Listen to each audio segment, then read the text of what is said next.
ये कहानी दो प्यारे दोस्त चिड़िया और कौवा की है, जो दोस्ती की मिसाल बने। एक समय की बात है, एक सुंदर जंगल में एक चिड़िया रहती थी।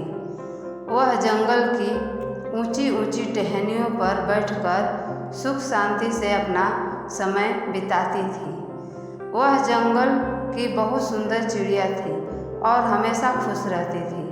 उसका एक खास दोस्त था, होशियार कौवा। कौवा जंगल के सबसे बुद्धिमान पक्षियों में से एक था और उसे जंगल के सभी पशु पक्षी बहुत प्यार करते थे। एक दिन चिड़िया ने कौवे को देखकर कहा, कौवे भैया, तुम मुझसे दोस्ती क्यों की?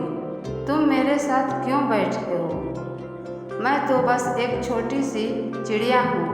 तुम मुझसे बड़े और अनुभवी हो। तुम तो ऊंचे ऊंचे जंगलों में घूमते हो, जो मेरी उड़ान से बेहतर है।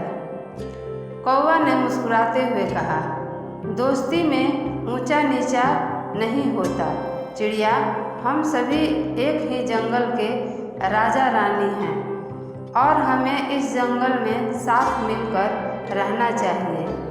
हम सभी पशु पक्षी एक परिवार हैं और इस जंगल को सुरक्षित रखना हमारा कर्तव्य है। चिड़िया ने चिपंजी आवाज में कहा, तुम मुझसे कह रहे हो कि हम सभी बराबर हैं, पर मुझसे तो तुम्हारी तुलना में कोई विशेष बात नहीं है। कौवे ने अपनी होशियारी से कहा, चिड़िया, हर कोई अपनी खासियत से पहचाना जाता है।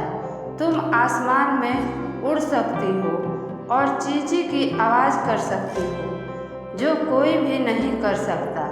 मेरी बात सुनो, हमें आपसी मदद करनी चाहिए, नकली दोस्ती करने के बजाय। चिड़िया ने सोचा और कहा, तुम सही कह रहे हो कौवे भैया, हमें अपनी मदद जरूर करनी चाहिए। इसके बाद चिड़िया और कौवे ने मिलकर जंगल में बहुत सी समस्याओं का हल निकाला। एक बार उन्हें एक बड़ी ही समस्या सामने आई। जंगल में पानी की कमी हो रही थी। चिड़िया और कौवे ने मिलकर एक तालाब बनाने का निर्णय किया। वे सभी जंगलवासी से मिले और मिलकर काम करने लगे। उनकी मेहनत से तालाब बन गया और जंगल में पुनः हरियाली बढ़ी। जंगलवासियों ने चिड़िया और कौवे की मेहनत की सराहना की। उन्होंने गर्वित नज़रों से देखा।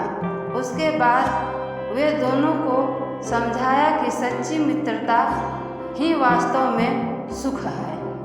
चिड़िया ने कहा, कौवे भैया, आपका हमेशा सहारा चाहिए। हम सभी को एक दूसरे की मदद करनी चाहिए ताकि हम सभी एक सुखी और शांत से जंगल में रह सकें। कौवे ने हंसते हुए कहा, हाँ चिड़िया, इसमें कोई संदेह नहीं है। मित्रता में ही असली सौभाग्य है। इस तरह चिड़िया और कौवा ने जंगल में मित्रता और सहायता की मिसाल प्रस्तुत की। उनकी इस कहानी से हमें सीख मिलती है कि सच्ची मित्रता में एक दूसरे की मदद करना और साथी बनकर रहना ही सच्चा सुख होता है।